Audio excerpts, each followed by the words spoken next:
Ngaben merupakan salah satu upacara yang dilakukan oleh umat Hindu di Bali yang tergolong upacara Pitrayadnya atau upacara yang ditujukan kepada leluhur.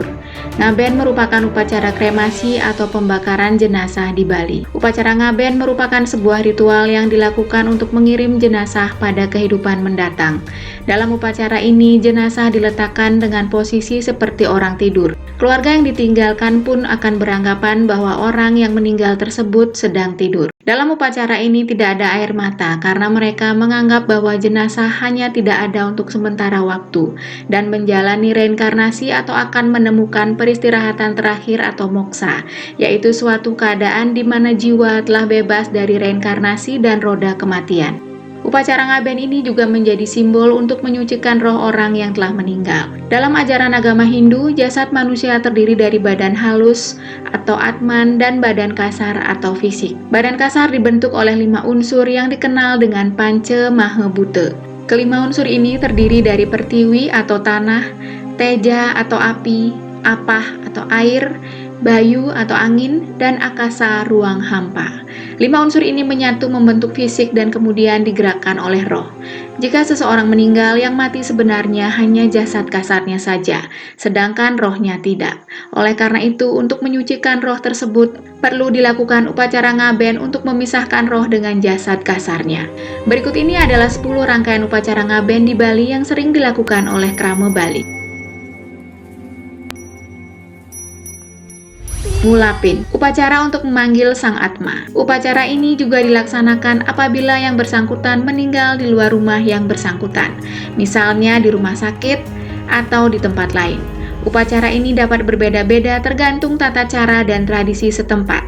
Ada yang melaksanakan di perempatan jalan, pertigaan jalan, atau di kuburan setempat.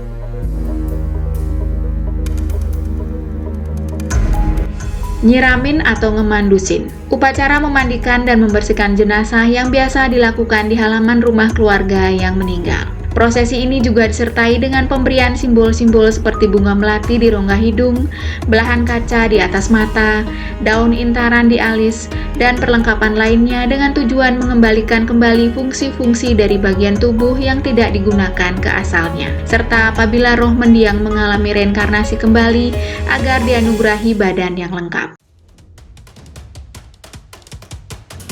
Ngajum Kajang. Kajang adalah selembar kertas putih yang ditulisi dengan aksara-aksara magis oleh pemangku, pendeta, atau tetua adat setempat. Setelah selesai ditulis, maka para kerabat dan keturunan dari yang bersangkutan akan melaksanakan upacara ngajum kajang dengan cara menekan kajang itu sebanyak 3 kali sebagai simbol kemantapan hati para kerabat melepas kepergian mendiang dan menyatukan hati para kerabat sehingga mendiang dapat dengan cepat melakukan perjalanannya ke alam selanjutnya.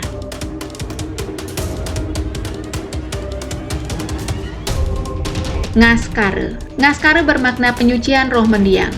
Penyucian ini dilakukan dengan tujuan agar roh yang bersangkutan dapat bersatu dengan Tuhan dan bisa menjadi pembimbing kerabatnya yang masih hidup di dunia.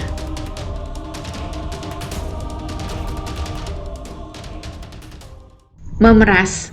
Memeras berasal dari kata peras yang artinya berhasil, sukses, atau selesai. Upacara ini dilaksanakan apabila mendiang sudah memiliki cucu, karena menurut keyakinan cucu tersebutlah yang akan menuntun jalannya mendiang melalui doa dan karma baik yang mereka lakukan.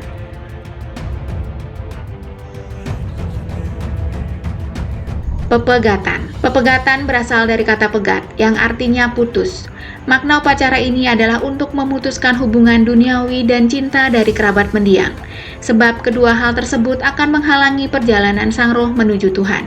Dengan upacara ini, pihak keluarga berarti telah secara ikhlas melepas kepergian mendiang ke tempat yang lebih baik. Sarana dari upacara ini adalah sesaji atau banten yang disusun pada sebuah lesung batu dan di atasnya diisi 2 cabang pohon dadap yang dibentuk seperti gawang dan dibentangkan benang putih pada kedua cabang pohon tersebut. Nantinya benang ini akan diterobos oleh kerabat dan pengusung jenazah sebelum keluar rumah hingga putus. Pekiriman ngutang. Dilaksanakan setelah upacara pepegatan yang dilanjutkan dengan pekiriman ke kuburan setempat. Jenazah beserta kajangnya kemudian dinaikkan ke atas bade atau wadah, yaitu menara pengusung jenazah yang hal ini tidak mutlak harus ada, dapat diganti dengan keranda biasa yang disebut pepage. Dari rumah yang bersangkutan, anggota masyarakat akan mengusung semua perlengkapan upacara beserta jenazah diiringi oleh suara beleganjur yang bertalu-talu dan bersemangat, atau suara angklung yang terkesan sedih.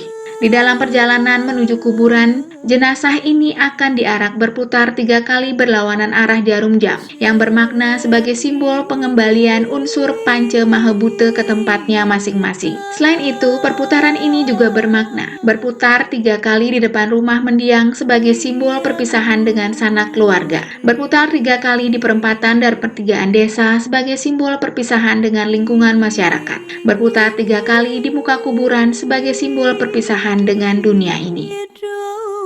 Ngeseng. Ngeseng adalah upacara pembakaran jenazah tersebut. Jenazah dibaringkan di tempat yang telah disediakan, disertai sesaji dan banten dengan makna filosofi sendiri.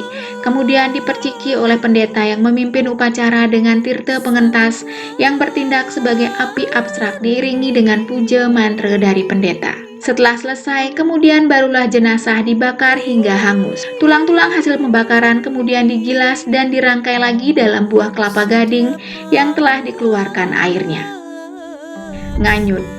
Nganyut bermakna sebagai ritual untuk menghanyutkan segala kekotoran yang masih tertinggal dalam roh mendiang dengan simbolisasi berupa menghanyutkan abu jenazah. Upacara ini biasanya dilaksanakan di laut atau di sungai. Meklud. Meklud biasanya dilaksanakan 12 hari setelah upacara pembakaran jenazah. Makna upacara meklud ini adalah membersihkan dan menyucikan kembali lingkungan keluarga akibat kesedihan yang melanda keluarga yang ditinggalkan. Filosofis 12 hari kesedihan ini diambil dari Wiracarita Mahabharata, saat sang Pandawa mengalami masa hukuman 12 tahun di tengah hutan.